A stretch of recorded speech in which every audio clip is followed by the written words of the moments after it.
En este instante, vía Zoom, hacemos contacto con el actual rector de la Universidad Tecnológica Centroamericana y un analista en temas educativos, también exsecretario de Estado en el despacho de Educación, Marlon Brevé. El máster Marlon Brevé estará con nosotros para que hablemos un poco de cómo observa él el panorama educativo del país para este año.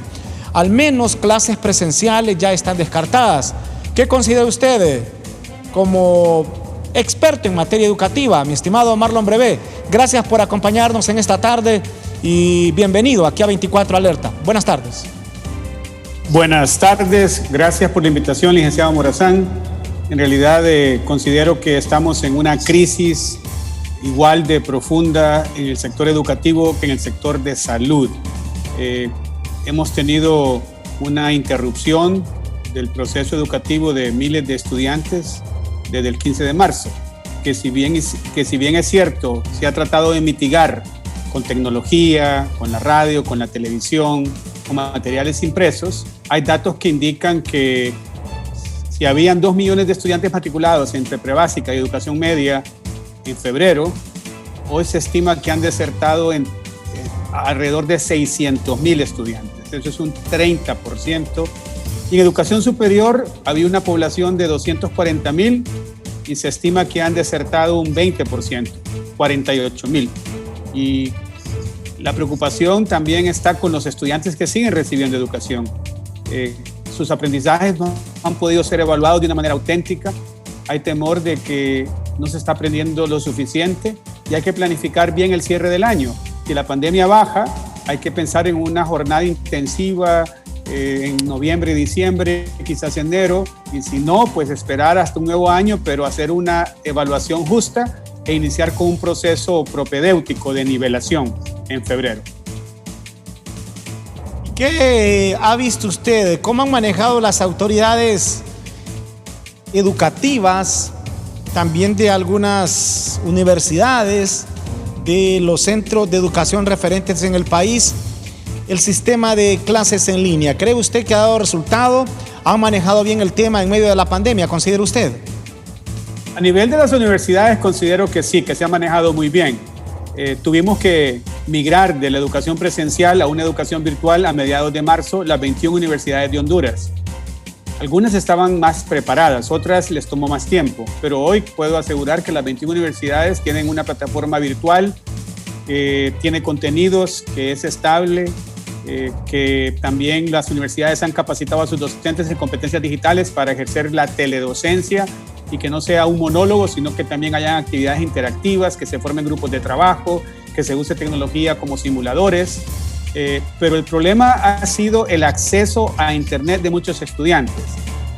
Primero por limitantes económicas, porque estar conectado 4 horas al día no es gratis y a veces los padres de familia no tienen presupuesto, algunos tienen que priorizar, y lo otro es que a veces se va la energía o fallan las conexiones de Internet y hay muchas interrupciones. Pero creo que desde marzo a esta fecha, ya estamos a principios de octubre, se ha mejorado y consideramos que la deserción ha sido también significativa, un 20%. Hubo un reporte hace unos días que salió que la Universidad Nacional Autónoma de Honduras pasó de tener 90,000 estudiantes a tener 72,000 estudiantes. Las universidades privadas, UNITEC es una de ellas, que ostenta la presidencia de la Asociación de Universidades Privadas de Honduras, tenemos datos que indican que igual se han perdido un 20% de estudiantes, han desertado. Entonces, el reto es terminar el año bien con tecnología en la educación superior y recuperar ese 20% de estudiantes. La situación es más crítica en la educación prebásica y media. Ahí el problema ha sido que la tecnología no funciona para niños de prebásica y el primer ciclo de básica, de primero a tercer grado. También hay muchos padres que están en condiciones de pobreza y no tienen presupuesto para conectarse a una plataforma. Los docentes han estado que estar usando sus propias plataformas, que son gratuitas a veces por 40 minutos. También han tenido que usar la telefonía vía mensajito para darle seguimiento a los padres de familia, para que acompañen a sus hijos. Y en el peor de los casos, donde no hay acceso a un teléfono celular o una plataforma, se ha tenido que recurrir a alianzas, y felicito a LTV porque ustedes también han dedicado tiempo para que se ven clases de diferentes disciplinas, igual a otros canales y también la radio. Y eventualmente en las zonas más remotas donde tampoco hay acceso a la radio o a la televisión, porque es interesante, no muchas personas compran radios ahora. Y en esos lugares pues hay que llevarles materiales impresos educativos a los hogares y hay que tener una organización comunitaria para que los padres de familia estén en contacto de manera, digamos, una vez a la semana para que le den seguimiento con material impreso a sus hijos. Bueno, y mire, Máster, en una situación como la que estamos actualmente, en una emergencia, obviamente no todo va a salir bien o va a salir perfecto, porque usted sabe que cosas perfectas no existen.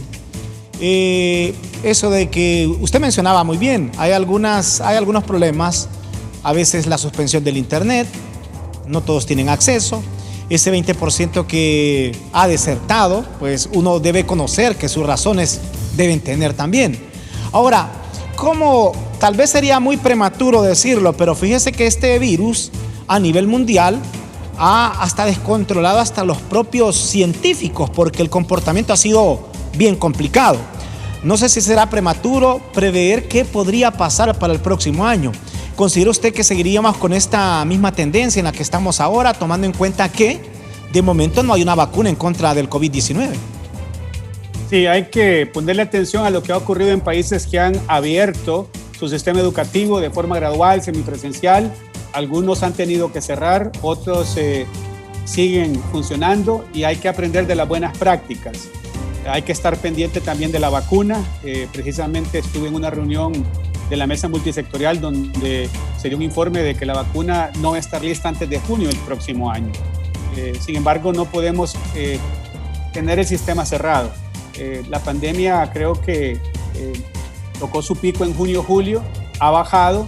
Hay algunos médicos que proyectan un rebrote en noviembre, esperemos de que no ocurra porque he visto que la población hondureña está siendo disciplinada, usamos mascarilla en lugares públicos, tratamos de estar en casa la mayor parte del tiempo, hacemos teletrabajo, mantenemos distanciamiento social, usamos jabón y agua para lavarnos a cada rato, desinfectante.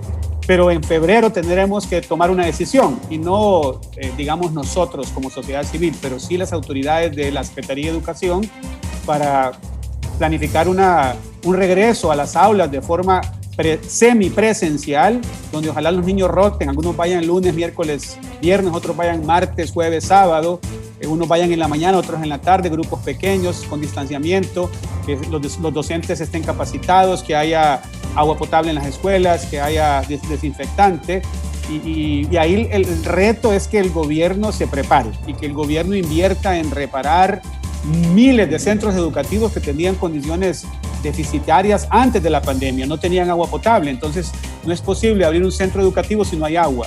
Y si vamos a usar la semipresencialidad y queremos, como en algunos países, que por ejemplo estuve en un foro con el embajador de Corea y un experto en educación de Corea decía que los niños, un tercio va un día, 2 tercios están en casa, pero en casa están viendo la clase así como ahora, vía teledocencia, y un tercio está con el profesor. Y así van rotando, al siguiente día un tercio cambia, o sea, se combina la tecnología con la presencialidad. Y cuando no hay tecnología, pues es rotar, es tener grupos pequeños de no más de 10 estudiantes, respetar ese espacio de 1,5 metros entre personas, que equivale a 2,25 metros cuadrados por estudiante, y dar apoyo socioemocional a los niños, con psicólogos, a los docentes. Y creo que va a ser un año retador, pero tenemos que planificar. Yo insto al gobierno para que en este trimestre que queda del 2020 se planifique, se prioricen recursos para reparar y preparar los centros educativos, no solamente con la infraestructura física, sino con la infraestructura tecnológica. Y si no hay presupuesto, pues tenemos que pedir que redirijan la tasa de seguridad. Ya es tiempo que ojalá un porcentaje significativo de la tasa de seguridad se invierta en educación.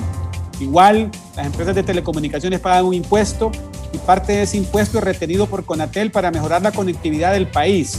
Necesitamos generar resultados concretos de que se amplíe la cobertura de Internet en todo el país y que ojalá la Secretaría de Educación desarrolle una plataforma virtual que está en proceso y que esté lista para febrero, que es como una intranet de una empresa, donde el estudiante que está matriculado, el docente que está oficialmente dando una clase, tiene acceso gratuito.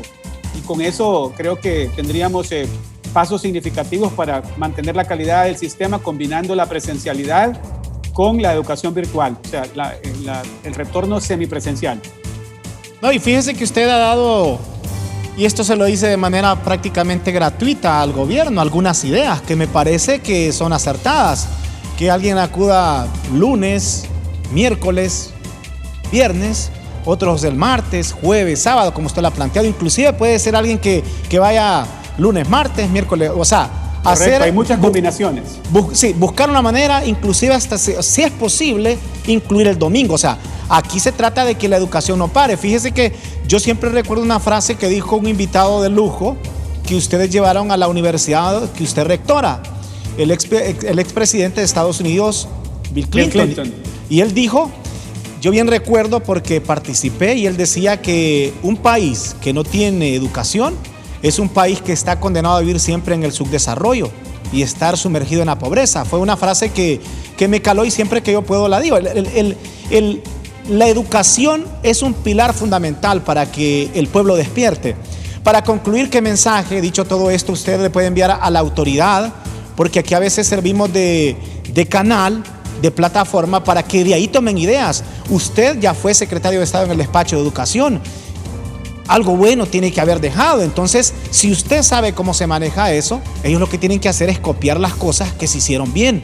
¿Qué mensaje le envía? Porque yo le reitero esto, la educación no se puede parar en el país a pesar de cualquier circunstancia. De lo contrario, siempre seguiremos sumergidos en un país en vías de desarrollo, hablando de niveles extremos de pobreza y todo lo demás que usted ya sabe. Totalmente de acuerdo con lo expresado por usted.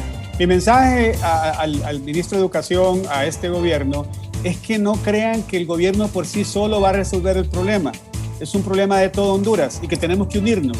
El gobierno, en realidad el Estado, que incluye los gobiernos municipales, el gobierno central, todas las instituciones, llamémosle el Estado, que se una con la academia, con la empresa privada, con la sociedad civil, con la cooperación internacional, y que se establezca una ruta liderada por el Estado, pero con insumos de estos 4 actores. O sea, es como un equipo de 5 actores. Y lo repito, Estado, empresa privada, academia, sociedad civil, incluyendo las iglesias, y cooperación internacional. Ojalá tomen en cuenta esa recomendación porque lo dice una voz autorizada. Usted sabe mucho del tema educativo del país. De verdad, Máster, que le agradezco mucho que nos haya acompañado aquí en 24 Alerta a través de la pantalla de LTV. Buenas tardes. Gracias por la invitación. Buenas tardes. Buenas tardes. El ex secretario de Estado en el despacho de Educación, Marlon